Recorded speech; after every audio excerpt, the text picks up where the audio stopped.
El Salvador is the only country in the world where you can buy almost anything with Bitcoin. With a decentralized domain, all the records are stored on a public blockchain and no one can take it down, not even the inventors of the blockchain. Smart contracts could make supply chain management simpler and more transparent. The idea is to create a single source of information about products in a supply chain via a global ledger. NFTs are definitely becoming a major roadblock that live events are going to have to cross in the near future. So I found myself asking, what is the exact state of blockchain adoption? Needless to say, the answers are not exactly straightforward. In 2023, it's hard not to argue that blockchain technology has retained its reputation as a solution that's searching for matching problems, and I'm on a mission to find out why. On this episode of the Money Panda, I invited Alexandra Kons to help unpack this and give some perspective into the adoption of the technology in her part of the world. Alex is a digital nomad who's taken time off crypto journalism to host the Wildlife Unschooling podcast. And it's safe to say she had a lot to say on this. So let's get into it, shall we? Welcome to the Money Panda, hosted by Elvis Kolawole. Hello everyone, you are welcome to the Money Panda. And today I have Alexandra Kons, the host of the Wildlife, the Unschooling podcast. Alexandra, why don't you tell our viewers what the podcast is about and what you're up to in the blockchain space? Sure. My podcast is basically focusing on unschooling, means alternative education. What does that mean? How does that look like in everyday life? And how does it change you as a person? And I found in the last 7 years I've been working in the blockchain crypto space, I met so many inspirational people there, and so many of them were homeschooling, world schooling, unschooling their children. So I was like, okay, it's a niche, and I found another niche in this niche. So this is what I'm looking out for. Oh, people lovely. who are interested in a that, niche yeah. within a niche. Okay, so that's people in the blockchain space and people who are looking to unschool people within the blockchain space. True, yeah, because I found that these people are they have another outlook on life most of the time, and for me that was quite interesting to see how this is aligning with how you educate your child. And they travel a lot, they are open-minded, so they find alternative ways to their brain and create community around schooling. Is only Bitcoiners or blockchain lovers. That is not what I intend, but yeah, in general, it's for like-minded people who are into unschooling. Yeah, so one thing I really loved about you, like when I first saw your profile, was the libertarian leaning you do have, because of course, like liberty, that's a huge thing the blockchain brings, or at least that's what it's promising to bring.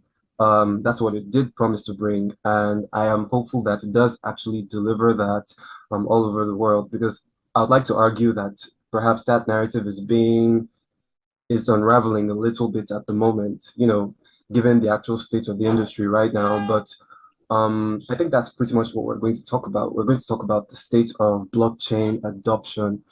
So first things first, as a blockchain bull myself, I would love to say, I think the blockchain has been accelerated, especially in the global south where I'm from. As I told you, like its use cases are very near and dear to us. They affect people's everyday lives. I wouldn't say it's exactly the same in the global north, but how do you see the state of blockchain adoption right now, especially regarding cryptocurrencies? I think I can think of some high-profile use cases already that the blockchain has already been able to tackle, and some things the blockchain is already involved in, some industries blockchain is already involved in. But then how do you currently see the state of blockchain adoption? I mean, regarding crypto, let's see, from my point of view, I'm from Germany, I live in Spain, so here is not a lot going on when it comes to crypto adoption, blockchain adoption. It's more like healthcare institutes are looking into it, government is looking into it, CBDCs are on the rise. Spain is already trying a bit of CBDCing, and I would say adoption for normal people, you and me, is not that great here. So A lot of people heard from it. Sometimes it's in the mainstream media, for example, when Bitcoin is falling to its all-time low, or if it is hitting another all-time high, of course. But in general, there's nothing like, oh, let's pay with Bitcoin here or there. And I have been to Madeira in January because I was so excited to see how Bitcoin adoption is going on there. And it wasn't so impressive, I need to say. It was Oh, boring because there's, yeah, I I was thought convinced maybe they had it's, some sort of a cluster or something, or some sort of a program. I mhm, think they had something. So it's not like yeah, that on the ground. yeah, they're working on it. Yeah, they're working on it. But as a normal citizen traveling Madeira, it isn't the Bitcoin feeling I was expecting. It's not El Salvador, of Um, course. So I don't know. From my point of view, I'm now on the Canary Islands. Here is nothing going on. People love cash. They hate taxation. It is you are considered intelligent if you are smart enough to avoid taxation. So people here like cash. They are far away from using any kind of digital currency here. And what I see is in my community, there are a lot of people looking into Lightning because it's just cheap and it's convenient. But this huge mass adoption movement, I don't feel it. I don't see it. It's more like government and healthcare. It's the industry. It's the industry that is adopting. But the people itself, I think we are far from that. We are still so early. wow. I mean, I, in Nigeria, it might look very different to what I experience in Central Europe or even on these little islands here. Yeah, so I think in the Nigerian case, I would say that a lot of the adoption is more or less limited to crypto. I would say that's more or less the exposure blockchain adoption has over here, because there's lots of problems like inflation hedges. There's stuff like draconian leadership, say on the financial front, on the ideological front. So it's more like you could argue, let's say politically, like people who want to say break away from the shackles of centralized systems easily go ahead to build DAOs. They easily like employ cryptocurrencies to try and fund movements that advocate for one thing or the other, and that's more or less where it's limited to here. Then I'm not exactly surprised that the adoption is not so widespread elsewhere, because like you said, we're very early, and you know there's no rush. We have to, for example, we have to get the technology like up to speed and have it user friendly before, of course, people do start to use it. So yeah, coming to that, like, what do you feel are the challenges, why blockchain-led solutions are not exactly being widely adopted? Say where you're from. I know you said something like people love cash because it helps them evade taxes or something. But, are there any other challenges you could point out? Yeah, sure. For example, on the island where I live, there are a lot of old people. They don't even have a smartphone, so they are far away from using any kind of technology at all. But in general, I would say for the German market, it's always how much of an hustle this energy consumption thing is. Because people are always about, oh, this is consuming too much energy. Bitcoin is consuming too much energy. But I think they just don't understand why it needs to consume so much energy. And energy consumption, maybe I'm the opposite of mainstream here right now, but I think it's quite an important thing. But in Germany, no matter what, you always hear about this energy consumption. We need to look out for this energy. So I think this is a problem in Germany, for example. And general speaking, German people love regulation. They love laws, and there are just not enough laws for blockchain applications. So a lot of people actually they are leaving Germany to find another country that is more open-minded, or where they feel safer, let's say it like that, because in Germany Wow. regulation is super slow and it's so strict, and you have to have 2 million little I don't know details for security, for privacy and everything. So it is a huge thing to start something with a kind of new technology in Germany. Maybe it is a bit less strict in the rest of Europe, I would say. For example, Malta is very known for being a blockchain hub nowadays, and I know that one of the biggest blockchain scams comes from the Canary Islands, actually.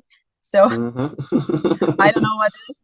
And blockchain has a bit like the image of criminal connection, because there have been so many, it's not even a lot, but there have been some issues, let's call it issues, with the dark net and some kind of scams in the especially crypto related blockchain scene. So people in Germany, they love security, and if they see something, it's a scam, it's something not very safe, it's like burned forever maybe. And I think so blockchain is still recovering from that image, and I see that people maybe are not educated enough on that topic to really be interested and to really use it, but maybe they don't have to, because onboarding people into blockchain systems doesn't have to be so complicated when the blockchain is somehow in just one layer of a lot of layers. So it's more in the background, and we're not there yet, I guess, because if you want to use, for example, MetaMask, it's easy, but it's still too complicated for non-native crypto people, I guess.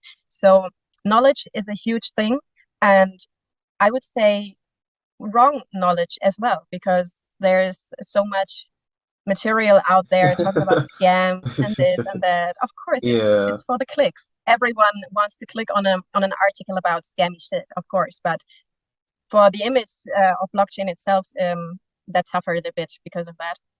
So I think, security, privacy, regulation, and all these things are factors that might lead to a slower blockchain adoption in Central Europe. Okay. And okay, I think you did mention lots of things. I think I'd like to think, like you said, regulations are a bit looser, and maybe attitudes and cultures are a bit different in, say, parts of Europe, perhaps even the USA and other parts of the world. I'd like to think attitudes are a bit different, a bit more loose. Because you said something quite funny. Germans do love lots of regulations, and it reminds me of why Germans, despite the fact that you are more or less a global superpower when it comes to cars, like the EV revolution was really slow. And then when I did a bit of research into that, I realized, they were giving them this to do, that to do, this to overcome. It's quite that kind of place, and I do understand that perhaps maybe that's what worked in the 20th century, but then I'm not sure that's quite what's required for rapid growth in this century. And I think that's why the blockchain has advanced in other countries much faster, like here in the global south. Okay, those are challenges. I feel they're not quite unique to Germany, but then in other places where they are already being adopted, for example, in the United States, where we have the likes of Ripple trying to revolutionize banking. We have El Salvador, in which like a cryptocurrency is a legal tender, and we have people who are looking to implement blockchain in different new industries, such as the supply chain, such as ticketing, and so much. What industries do you feel that the blockchain could really revolutionize the most? Which industries right now do you see that you feel that the blockchain could potentially touch and it could really like supercharge forever? I would say it's finance, not because I'm so happy about CBDCs. I'm not. I don't like that movement at all. But Me just too. imagine Bitcoin. Nice, okay, we're on the same point here. So just imagine Bitcoin is real, and it's not a Trojan horse made by the CIA or some other creepy institute or organization. Just imagine it's real, and it is freedom money. Just imagine this is our ticket to freedom, maybe. So we are still so early, we don't know, and we might never know, because I don't know how old I will get. Maybe I'll die tomorrow. I will never find out. But the chances are there that this might be our ticket to financial freedom and to overall freedom, maybe. But leave that aside, I think in every industry sector, blockchain could have a huge impact on leaving us a little bit better in the long term. But still, I'm afraid that the wrong people might use it for the wrong purposes, because if everything is on the blockchain and tomorrow somebody is like, I hate everyone who's into Nike shoes somehow. So, and we all buy this blockchain based, and we all have this record of buying these kind of shoes. So they just need to drive by our house, have a little interference with us that is not supposed to for us ourselves, and we are gone. So I think, of course, shoes is a very stupid example, but you know what I mean. The blockchain could Yeah, be the next Schindler's List, and we don't want that. So we have to be very cautious what we are really doing on the blockchain, how much privacy we ourselves want to have. And I think a lot of people are not well educated enough on this privacy thing to really use blockchain for themselves. Because even I'm a native, I think, and I still don't have no clue. I feel not enough clue to really have a clue. So I let's say it like understand. that. So Yeah. I would say blockchain could be a huge game changer for every centralized system so far. And I would really like to know how decentralization would change our world if there would be no evil ideas behind projects. Okay. Like you talking about some creepy figure or figures who might have brought Bitcoin to life. It reminds me of something that I'll publish pretty soon. It's about who the potential founders of Bitcoin are, or who the potential founder is, and I mean, it's let's just say it's interesting to find out what the motivations for like bringing it to life actually were, and I guess that's something we'll find out one day. I guess the truth never like hides for too long. I hope. And yeah, you also have the issue of real centralization. When you have real centralization, what exactly happens? Like you said, is it like a situation where evil people have their way? Because sometimes there are laws that are meant to protect more vulnerable people from evil actors. And then when, the data of everyone is out there and, everyone is put on a level playing field, that always leaves the potential for sharks to, prey, if I'll say it that way.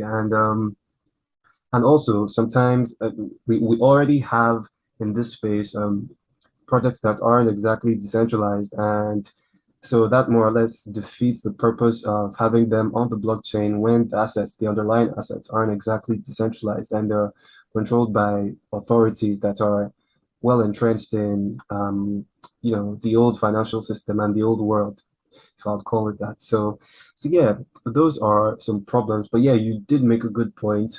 When put in the right hands, yeah, it does have the ability to revolutionize finance.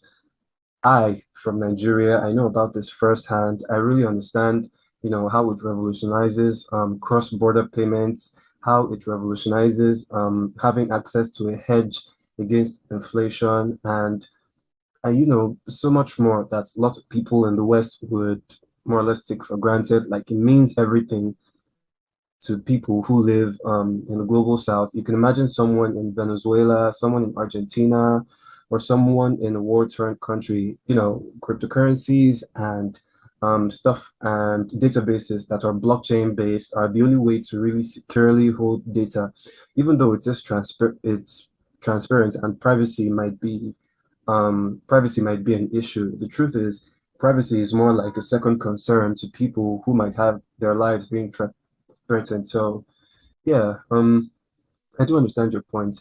So last thing I would want to raise is of course, which blockchain use cases you'd say you've been impressed with so far, like in the entire world, um, say in any industry, in any country, which particular blockchain use cases have caught your eye and they feel like a resounding success to you? Yeah, that is a good question. I think I never saw any blockchain use case out there that left me like, wow, that is it. Except of Bitcoin, of course, that left me stunning. But all the other things were like, okay, we already have that. We try to make it a little bit better, but somehow still not working out the way you planned it to work out. But what I see is that a lot of young people. I mean, young. We are still young, I hope, but but there are a lot of like 20-year old dudes who are really into their technology and use it for their to, let's say, improve their main concept. I met two guys. I think the project is called Sustain, and they're all about sustainability. And of course, in Germany, everyone loves that. And I really hate that subject because I think most of the sustainability stuff is actually going into the wrong direction. And it's more or less like, I don't know. It's commercializing it. Maybe it's bullshit. Yeah, it's buzzwording and nothing is behind the scenes, it's just money flows there, we are all fine, it's so sustainable. Yeah, but these guys actually do something. So I really like that because they are so young, they're full of this energy that young people still have, and they want the blockchain to really force companies to show, to make it transparent, to bring this transparency into the field of sustainability. And I really like that because it puts a little bit of pressure on these industries, So if they claim to be so sustainable, yeah, put it on the blockchain, dude. Just put it on the blockchain. And I really like that approach that they use blockchain to put pressure on these entities that might not mean so well with us in general, So yeah. Of course, they are not dealing with Nestle at this point in their project, but maybe one day Nestle needs to put step on the blockchain, and not on the blockchain they created, but more on a bigger scale, someone else's blockchain, And I think in the right hands, it's a nice tool, and I really like putting pressure on people or organizations that are maybe not so nice. So this it really made me happy to see that there are people out there living the idea of, no, now I want you to tell me exactly what you're doing behind the scenes. And could be me, but I think it is fair because they want us to buy their products and their lives, of course, as well. So blockchain will maybe reveal here and there a bit of the truth we already feel and know, but then it's quite clear on the blockchain. So maybe this is bringing change and having a real impact, maybe. I don't know. I just hope. Yeah. Like this example you just gave, I think it's more tailored towards cleaning up the supply chain and making companies more accountable, especially these mega corporations that have really dirty supply chains, the Nestle's, the giants. You know their names. I don't want to look like I'm trying to slander anyone, but you know the stories. You know where they get the cocoa from. You know where they get the raw material for all the best-selling products.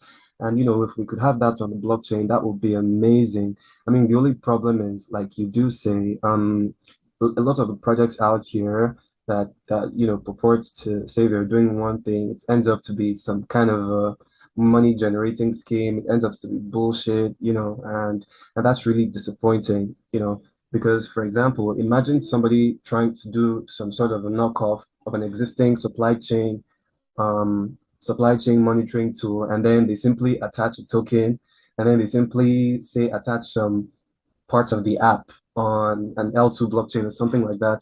And that's not exactly impressive. That's not innovative, and it doesn't exactly do what other things have failed to do previously. In fact, sometimes it more or less helps to enable more bad behavior from these people. So, but I am optimistic, like you said, that of course, like with this technology in the right hands and with the right intentions, yeah, it can revolutionize finance. It can revolutionize the supply chain, and it can revolutionize so much more. So one last thing before we go, I want you to just describe two people in the blockchain space, in the Web3 space, with just one word. Number one, Vitalik Buterin, founder of Ethereum. Just describe him with one word. Oh, that is hard. Interesting, but not it's 80% interesting in a scammy way and 20% interesting in he gave us scalability on blockchain. That's my thank you. Oh, wow. So interesting. He's an interesting person. Wow. Okay, awesome. And number two, CZ of Binance. Oh, same. But let me think of another word because that's story.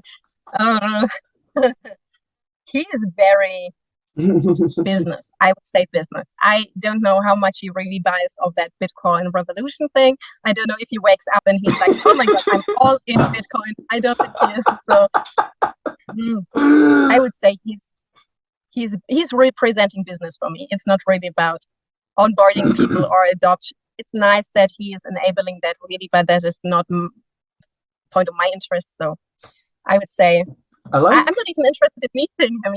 All the people in the space are like, oh my God, I would love to have an interview with him, or I don't know. And I was always like, I was editor in chief, and I could have reached out to these people. I was like, no, it's not interesting. It's the same old pattern, but in a new industry. Let's stop that. Yeah, I like how cynical.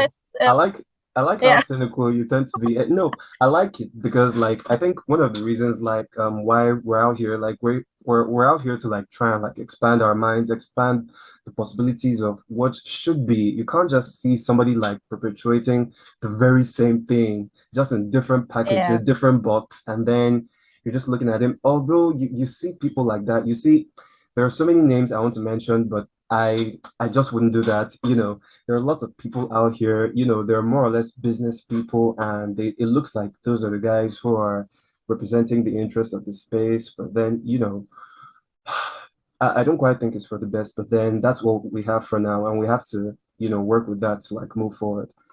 So anyways, thank you so much, Alexandra. This was so interesting. You are interesting. Same. In fact, I think we should have more conversations like this. Perhaps I could have you on again. And I really loved doing this. This was a lot of fun. Thank you so much. And if you're still watching, this has been the Money Panda episode 6. And we've been talking about the future of blockchain adoption and, the entirety of all it could take to accelerate blockchain adoption world over. And I've had Alexandra Kons here breaking down everything and trying to call out the BS in the space. So thank you so much for listening. Thank you so much, Alexandra, and see you on the next one. Bye.